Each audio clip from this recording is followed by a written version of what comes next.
Hello, guys. This is Scott Montgomery today with the Small Town Mercer. I'm going to share with you. I thought I'd do a little exercise.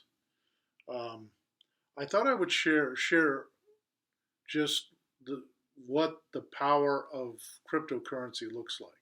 So today I'm going to compare cryptocurrency to the dollar. I'm going to make a scenario where I think cryptocurrency, how different it could be in regards to paying taxes. So I'm going to use, let's assume that the US government is the exact same it is now. Now, here's the difference. In other videos, I've told you that cryptocurrency makes you the bank. So we don't need a banking system anymore. So when I go over taxes, I'm going to make a couple of assumptions. I'm going to assume, number one, that we have abolished the Federal Reserve. Number two, we've abolished the IRS. So what do you think of that? So the Federal Reserve is not really a government agency, it's a private bank. Just people don't realize that. But the IRS, wouldn't it be nice not to have the IRS? And you're probably thinking, well, how are you going to do that? Well, I'm going to go over a scenario. I think it plays out very well. Now remember, in this scenario, the citizens are the bank.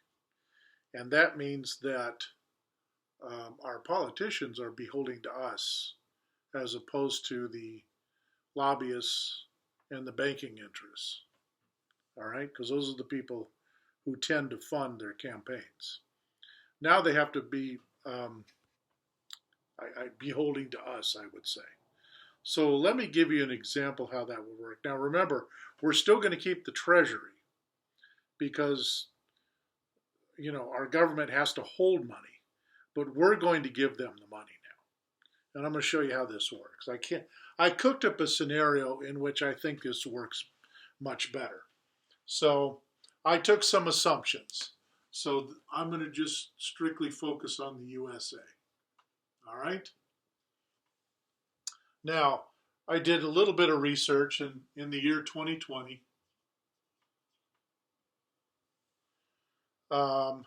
we had approximately 156 million people in the workforce. All right? And the average income that was earned by most people, or these 156 people, was about $48,500 per year. All right? That's the average wage earner salary. All right? I'm going to switch pens here. This one's hopefully a little darker.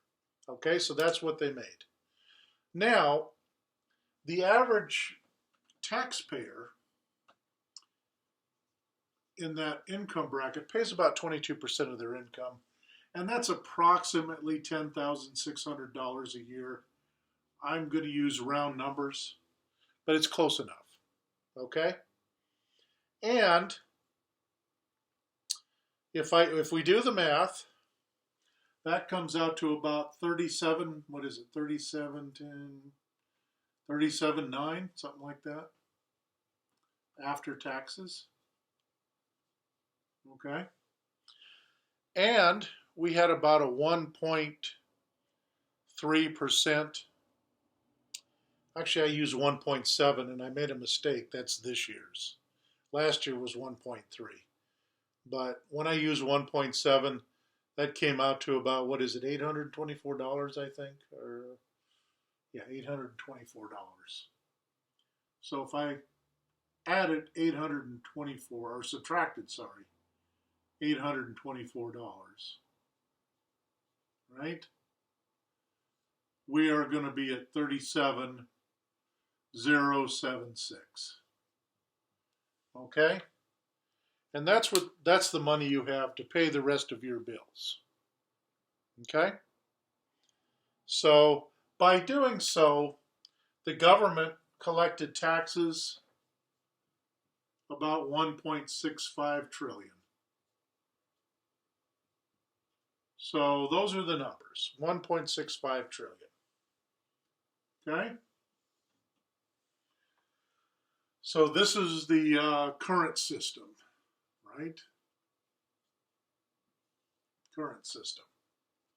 So this is a loss, right? This is a loss from 48.5 down to 37.6076. So you're talking almost what? That's about almost, well, a little over $1,100, right? Minus $1,100 and what? About 400, something like that. And it nets about that much income. Now this is something interesting. All right. Suppose we did that with cryptocurrency. All right. So cryptocurrency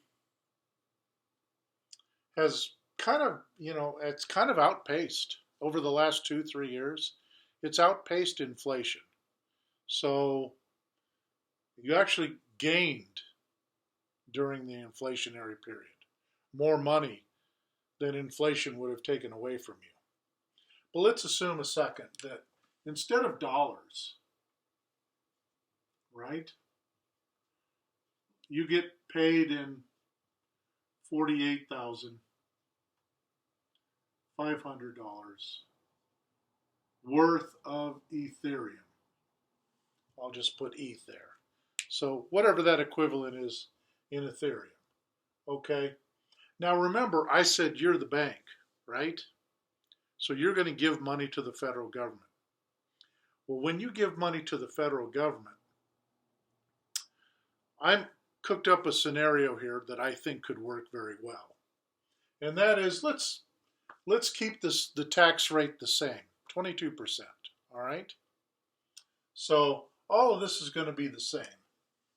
But here's the difference. Remember, since you're the bank and there is no IRS, how does the government pay back? They're not going to pay back, use the IRS to pay back the debt that they borrowed from the Federal Reserve anymore. Who's the bank? We are, right? So now a portion of this interest that they're going to pay is going to be paid to us, all right?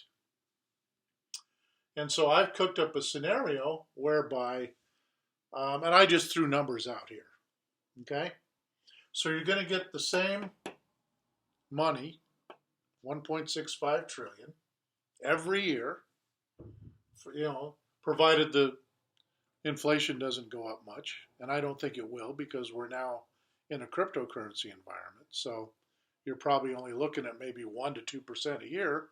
Remember, go all the way back to my video about, and in the beginning of my video series, you'll see that I talk about this, talk about the traditional system we used to be under when we were in the gold standard. And I used San Jose, California as an example. And from 1960 to 1965, housing prices only went up about $2,000 in 5 years. And that's on average, not everywhere, but on average. That's not much inflation. And so I'm hoping that we return back to that.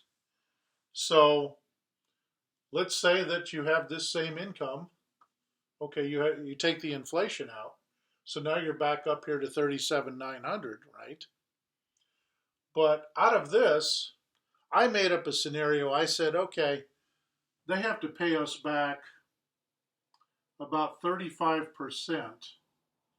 of this value every year, right, per year. So that total was about $42.50 approximately, $42.50. They have to pay us back this every year. All right? Now, here's something else. Plus 10% interest on that every year. Okay? So So basically, how that works is you take $425 is 10%. You add that to the 4250, and then you have, what is that, 4700 or 4675, something like that. Okay. Now you get another 4250, or I'm sorry, 12. What do you pay? 10,600, something like that. You get another 4250 back the next year, but it's added on to this, and then another 10% goes to that. So now you're talking about $9,000 after 2 years. It turns out that if you work for 40 years, all right, and they have to keep paying you every year, whether you're working or not. Okay, if you pay taxes. If you don't pay taxes, then you don't pay that $42.50 a year, but this stays in there. You get paid this every year. Now, I'm proposing that this eventually this turns out to be about I think it's something like 282,000 a year, or 282,000 after 40 years, something like that. And I ran this out on a spreadsheet and I lost it, so I'm sorry. But I'm just making a guess. I don't remember the math now. It might have been higher than that. It might have been lower than that. But let's just say it's 282,000, okay? So 282,000 at the end of 40 years, I'm proposing that this is your Social Security savings. All right? Because this would be a plus every year, right? So, and this is how this works. So, I'm going to erase all this. So, you're getting part of this back now. As opposed to this system, you're getting part of this back every year. That's how I'm proposing it. But guess what? When you retire, look what happens when you retire. You're thinking, well, that's not a lot of money. Social Security pays me more money than that. And I'm like, okay, yeah, that's because it's kind of a Ponzi scheme, right?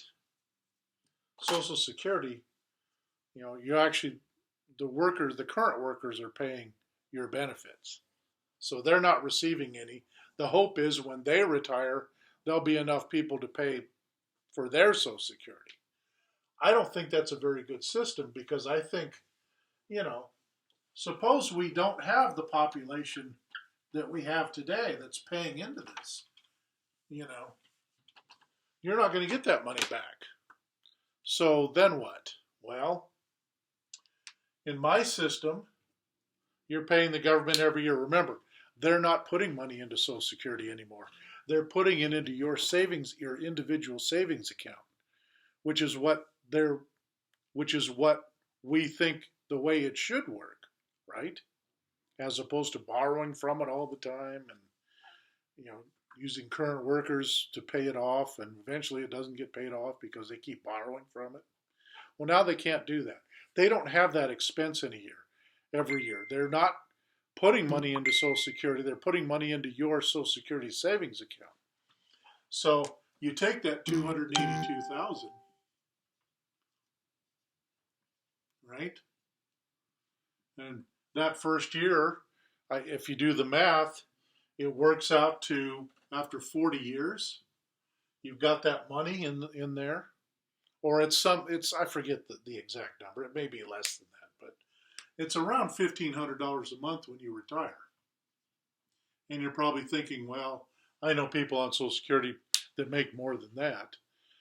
Yeah, but remember, I said that 4240 tax doesn't go away. That gets paid every year because let's assume you work for 40 years and you never got a raise. So let's come up with a totally ridiculous scenario that fits into this paradigm so that I could show you how it works.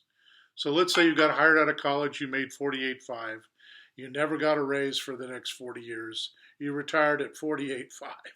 Okay, obviously that's not going to happen, but let's assume it does for this test case scenario. So when you retire, you get your $1,500 a month. But guess what? The 4250 doesn't stop there. It keeps getting added on. So next year, guess what happens? You pay your 10.6, even though you're retired now, right? Actually, no, I'm sorry, you don't pay your 10.6 anymore. That stops. You've been doing that for 40 years. So that stops. All right? So you pay taxes on sales tax, you pay taxes on everything else, but you no longer, when you retire, have an income tax. How's that? But all that money you paid into it, guess what? That doesn't stop. So you get the 4250 added to that, plus 10%, right? Which is 425. Oops. 425. Right? Do a little math here. That's 7. That's 6. So 4675, right? 4675. Well, you take your $1,500 a month, it works out to about $18,000 a year.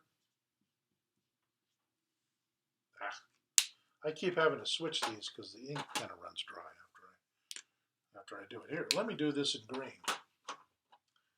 Right? So we're going to add the 46. That's a nice looking 4. 75. And now you have 5, right? 7, 6, 22, 625. And that works out to about 1787 per month the following year. So that's an increase of what? $287 per month. Right? Well, guess what happens the following year? Retirement year number 23. That gets added on to that. So now you're almost at $2,000. And this keeps going as long as you're retired. As long as you stay alive. Okay? So that's how I see the future of income taxes. What if every country did that? What if you have, let's pick a country that,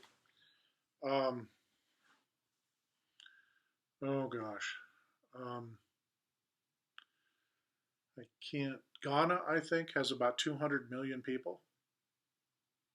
And they have about 93 million working people.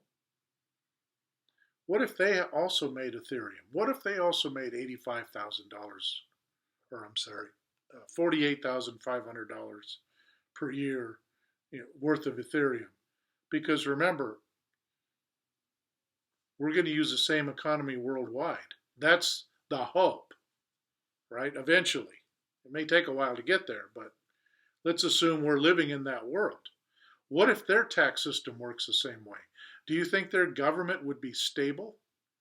Do you think their government would be stealing money and using high taxes and socialistic excuses to store money, as well as taking money from whatever NGOs go over there and give them money, or charities or whatever, right?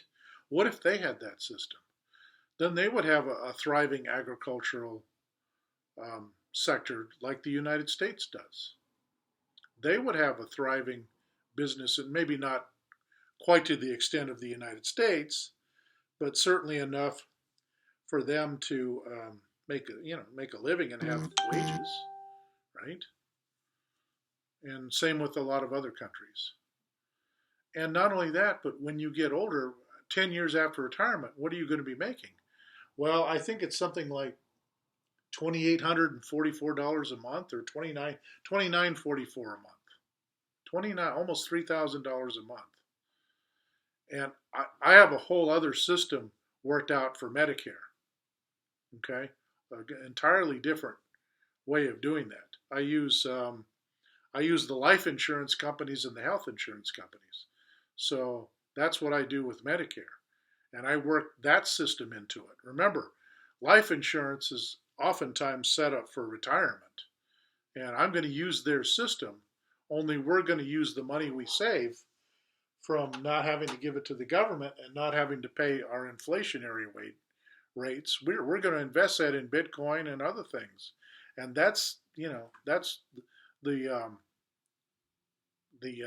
scenario I have cooked up for that. That'll be for another video. But anyway, that's what I had in mind.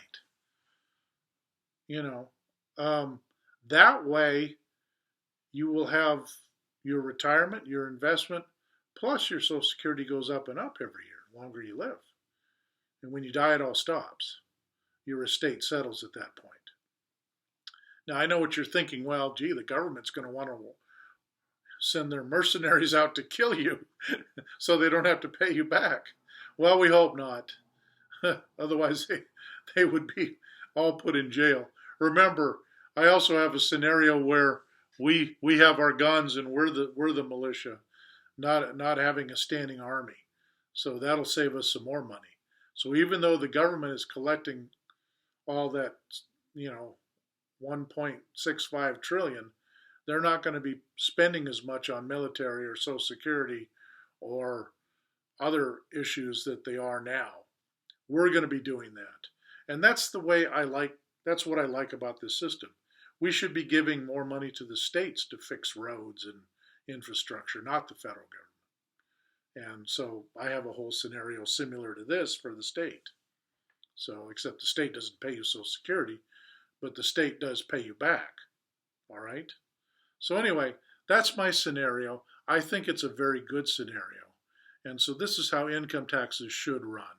And it should profit everyone. Thank you today for watching. This has been Scott Montgomery of the Small Town Mercer. We'll see you next time.